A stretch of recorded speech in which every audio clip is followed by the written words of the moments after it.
ସମସ୍ତ ଭାଇ ଓ ଭଉଣୀମାନଙ୍କୁ ମୋର ନମସ୍କାର। ଦେଖନ୍ତୁ ଦର୍ଶକ ବନ୍ଧୁ, ଯଦିଓ ସମ୍ବିଧାନ ଲେଖାଗଲା, ଯଦିଓ ସମ୍ବିଧାନକୁ ନେଇକି ନାନା ପ୍ରକାର କଥା କୁହାଗଲା, ଆଇନର ଗଳାବାଟ ଦେଖାଗଲା, ତଥାପି ଆଜି ମଧ୍ୟ ଆମ ଦେଶରେ ଏବଂ ରାଜ୍ୟରେ ଜାତିକୁ ନେଇକି ଯେଉଁ ମାନସିକତା ଲୋକଙ୍କ ମଧ୍ୟରେ ବଦଳି ନାହିଁ। ଅର୍ଥାତ୍ ଆପଣ ଜାଣିଥିବେ ଆଗରୁ କ'ଣ କରାଯାଉଥିଲା, ଦଳିତ ଏବଂ ଆଦିବାସୀ ଲୋକଙ୍କୁ ଆପଣ ଦେଖନ୍ତୁ ଯେକୌଣସି ଅଞ୍ଚଳରେ ତାଙ୍କୁ ନିଚା ଦେଖାଯାଉଥିଲା ଏବଂ ତାଙ୍କୁ ଦୁନିଆ ପ୍ରକାର ଖରାପ କଥା କୁହାଯାଉଥିଲା, ତାଙ୍କୁ ସମାଜରେ ଏକଘରିକା କରି ରଖାଯାଉଥିଲା।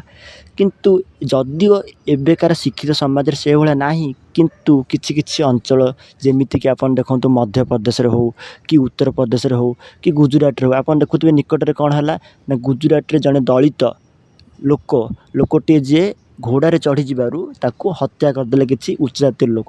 ତ ଆଉ କେଉଁଠି ଦଳିତ ଜାତିର ଲୋକଙ୍କୁ ନିଜ ପରିସ୍ରା ପିଇବାକୁ ବାଧ୍ୟ କରାଯାଉଛି। ତ ଏଇଭଳି ନାନା ପ୍ରକାର କଥା ଆପଣ ଦେଖୁଥିବେ, ଯେଉଁଥିରୁ ସ୍ପଷ୍ଟ ଚିତ୍ର ମିଳୁଛି କି ଛୋଟ ଜାତିକୁ ଆଜି ମଧ୍ୟ ଦେଶରେ ଏବଂ ରାଜ୍ୟରେ ଏବଂ ବିଭିନ୍ନ ଅଞ୍ଚଳରେ ତାକୁ ଛୋଟ କରି ଦେଖାଯାଉଛି, ଅର୍ଥାତ୍ ତାକୁ ଅବହେଳା କରାଯାଉଛି।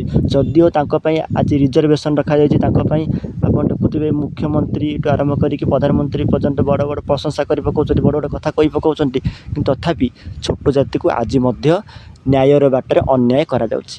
ତ ଦର୍ଶକ ବନ୍ଧୁ, କ'ଣ ସତରେ ଛୋଟ ଜାତି ଏତେ ଖରାପ ଯେ ତାଙ୍କୁ ଆମେ ନିଚା ଦେଖାଇବା? ଦେଖନ୍ତୁ ଦର୍ଶକ ବନ୍ଧୁ, ଜାତିରୁ କେବେ କର୍ମ ନିର୍ଣ୍ଣୟ ହୁଏନି, କର୍ମରୁ ଜାତି ନିର୍ଣ୍ଣୟ ହୁଏ। ଅର୍ଥାତ୍ ଯିଏ ଯେଉଁ କର୍ମ କରିବ ତାକୁ ଆମେ ସେଭଳି ରେସ୍ପେକ୍ଟ ଦେବା ଦରକାର। ତ ଦର୍ଶକ ବନ୍ଧୁ, ମୁଁ କେବଳ ଶେଷରେ ଏତିକି କହିବି କି ଭଗବାନଙ୍କ ଦୃଷ୍ଟିରେ ସବୁ ଜାତି ସମାନ, ସବୁ ଧର୍ମ ସମାନ, ତେଣୁ ଆମେ ସବୁ ଧର୍ମ ଜାତିର ଲୋକଙ୍କୁ ରେସ୍ପେକ୍ଟ କରିବା ଦରକାର।